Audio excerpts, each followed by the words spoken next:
প্রিয় মাধ্যমিক পরীক্ষার্থী বন্ধুরা, তোমরা দেখছো মল এক্সক্লুসিভ আর আমি তোমাদের সাথে আছি মলের স্যার। তো তোমাদের বাংলার গল্প ও নাটক থেকে এই 2024 সালে যে প্রশ্নগুলো অত্যধিক গুরুত্বপূর্ণ, সেই প্রশ্নগুলো আমি তোমাদের জন্য নিয়ে এসেছি। তো তোমরা দেখো, প্রথম গল্প পথের দাবি। 1 নম্বর হচ্ছে, বাবুটির স্বাস্থ্য গেছে কিন্তু শখ 16 আনায় বোঝা গেছে।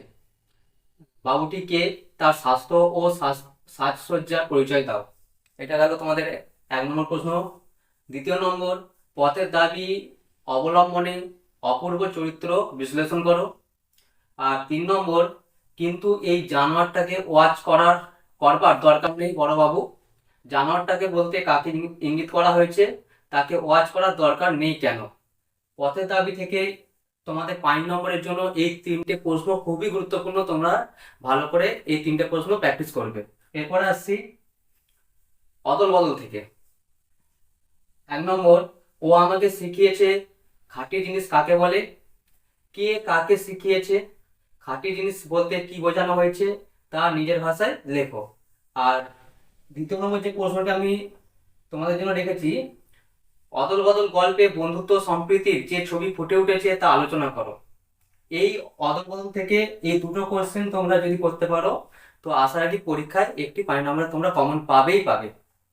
3 নম্বর যে অধ্যায়টা আমি তোমাদের লিখেছি, সেটা হচ্ছে বহুরূপী। বহুরূপী থেকে প্রথম প্রশ্নটি হলো, বহুরূপী গল্পে হরিদার চরিত্রটি যেভাবে ধরা পড়েছে তা নিজের ভাষায় লেখো। এবং 2 নম্বর প্রশ্নটি হচ্ছে, হরিদার জীবনে সত্যি একটা নাটকীয় বৈচিত্র্য আছে। হরিদার জীবনে নাটকীয় বৈচিত্র্যের যে পরিচয় পাওয়া যায় তা আলোচনা করো। অথবা এই প্রশ্নটা ঘুরিয়ে আসতে পারে, এই শহরের জীবনে মাঝে মাঝে বেশ চমৎকার ঘটনা সৃষ্টি করেন বহুরূপী হরিদা। হরিদার সৃষ্ট চমৎকার ঘটনাগুলি সংক্ষেপে লেখো। এই ছিল তোমাদের 5 নম্বরের 3টি অধ্যায় থেকে মোট 3, 2, 5, 5 7খানা প্রশ্ন। তোমরা আশা করি এই প্রশ্নগুলো ভালো করে প্র্যাকটিস করবে। এবার আসছি তোমাদের এই গল্পের 3 নম্বরের যে প্রশ্নগুলো এই 2024 সালে খুবই গুরুত্বপূর্ণ, সেই প্রশ্নগুলো তোমরা দেখে নাও।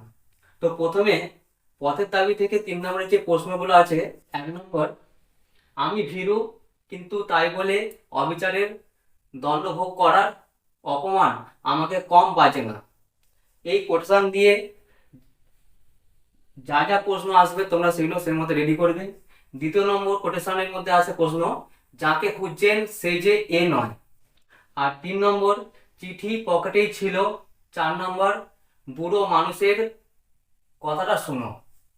পদের দাবি থেকে এই 4টে প্রশ্ন ছিল তোমাদের 3 নম্বরের জন্য খুবই গুরুত্বপূর্ণ। এবার আসছি অদল বদল থেকে 3 নম্বরের যে প্রশ্নগুলো। 1 নম্বর হচ্ছে, বলতে গেলে ছেলে দুটির সবই একরকম তফাৎ, শুধু এই যে। 2 নম্বর হচ্ছে, ওরা ভয়ে কাঠ হয়ে গেল। 3 নম্বর, হিসাবের মেজাজ চড়ে গেল। 4 নম্বর, আজ থেকে আপনার ছেলে আমার। এই অদল বদল থেকে এই 4টে প্রশ্ন যদি তোমরা করতে পারো 3 নম্বরের জন্য, তোমরা এখান থেকে প্রশ্ন কমন পাবে। এবারে আসছি বহুরূপী থেকে। 1 নম্বর, তাতে যে আমার ঢং নষ্ট হয়ে যায়। 2 নম্বর, অদৃষ্ট কখনো হরিদার এই ভুল ক্ষমা করবে না। 3 নম্বর, এবার মারিত হাতি লুঠিত ভান্ডার। এই বহুরূপী থেকে তোমরা এই 3টে প্রশ্ন 3 নম্বরের জন্য পুরোপুরি প্র্যাকটিস করবে। এবারে আসছি নদীর বিদ্রোহ থেকে এবছরের 3 নম্বরের প্রশ্ন যেগুলো আসবে সেগুলো হলো, 1, নদীর বিদ্রোহের কারণ যে বুঝিতে পারিয়াছে। 2 নম্বর, নিজের এই পাগলামিতে যেন আনন্দই উপভোগ করে। 3 নম্বর, নদের চাঁদ স্তম্ভিত হইয়া গেল। 4 নম্বর, আজ তার মনে হলো প্রয়োজন ছিল এই এই ব্রিজে। নদীর বিদ্রোহ থেকে তোমরা এই 4টে প্রশ্ন 3 নম্বরের জন্য তৈরি করবে। আর শেষ যে তোমাদের রয়েছে জ্ঞানচক্ষু, এখান থেকে 3 নম্বর প্রশ্ন আসবেই আসবে। তো এই জ্ঞানচক্ষু থেকে আমি মোট তোমাদের জন্য 6টি প্রশ্ন রেখেছি 3 নম্বরে। 1 নম্বর হচ্ছে, বুকের রক্ত ছলকে ওঠে তখনে। 2 নম্বর, পত্রিকাটি সকলের হাতে হাতে ঘোরে। 3 নম্বর, নতুন মেসোকে দেখে জ্ঞানচক্ষু খুলে গেল তখনে। 4 নম্বর, এ বিষয়ে সন্দেহ ছিল তখনে। 5 নম্বর, পৃথিবীতে এমন অলৌকিক ঘটনাও ঘটে। 6 নম্বর, শুধু এই দুঃখের মুহূর্তে গভীরভাবে সংকল্প করে তপন। এই ছিল তোমাদের গল্প থেকে 5 নম্বর এবং 3 নম্বরের প্রশ্ন। এবারে আসছি নাটক যে তোমাদের আছে সিরাজদৌল্লা থেকে। তোমরা, আমি মুখে বলছি, তোমরা আমার কথাগুলো শুনে খাতায় নোট করে নাও। তো প্রথম প্রশ্ন নাটকের সিরাজদৌল্লা থেকে, বাংলা শুধু হিন্দুর নয়, বাংলা শুধু মুসলমানের নয়, মিলিত হিন্দু মুসলমানের মাতৃভূমি গুলবাগ এই বাংলা।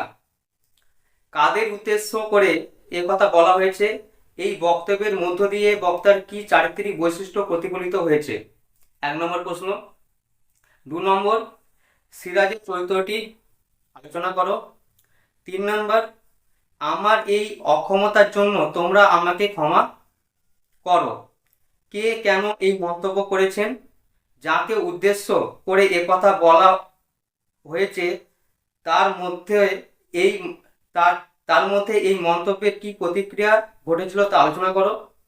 অথবা এই কোশ্চেনে তোমাদের ঘুরিয়েও দিতে পারে, তোমাদের কাছে আমি লজ্জিত। আর লাস্ট প্রশ্ন 4 নম্বর, আমরা নবাবের নিমক বৃথা খাই না। কে কোন প্রসঙ্গে এই মন্তব্য করেছেন তা আলোচনা করো। তো বন্ধুরা, তোমাদের সুবিধার্থে আমি নাটক থেকে প্রশ্নগুলো যে 4টে রেখেছি সেগুলো আবার আমি বলছি, তোমরা একটু শুনে নাও। প্রথম প্রশ্নটি, যেটি সব থেকে গুরুত্বপূর্ণ, বাংলা শুধু হিন্দুর নয়, বাংলা শুধু মুসলমানের নয়, মিলিত হিন্দু মুসলমানের মাতৃভূমি গুলবাগ এই বাংলা। এই কোটেশন দিয়ে তোমাদের প্রশ্নটা দিতে পারে। কাদের উদ্দেশ্য করে এ কথা বলা হয়েছে? এই বক্তব্যের মধ্য দিয়ে বক্তার কি চারিত্রিক বৈশিষ্ট্য প্রতিফলিত হয়েছে তা লেখো। 2 নম্বর প্রশ্নটি হচ্ছে, সিরাজের চরিত্রটি বিশ্লেষণ করো। 3 নম্বর, আমার এই অক্ষমতার জন্য তোমরা আমাকে ক্ষমা করো। কে কেন এই মন্তব্য করেছেন? যাকে উদ্দেশ্য করে কথা বলা হয়েছে তার মধ্যে এই মন্তব্যের কি প্রতিক্রিয়া ঘটেছিল তা আলোচনা করো। অথবা এই কোশ্চেনে ঘুরিয়ে দিতে পারে, তোমাদের কাছে আমি লজ্জিত। আর শেষ প্রশ্ন যেটা, আমরা নবাবের নিমক বৃথা খাই না। কে কোন প্রসঙ্গে এই মন্তব্য করেছেন তা আলোচনা করো। এই ছিল তোমাদের নাটক সিরাজদৌল্লা থেকে 4টি প্রশ্ন।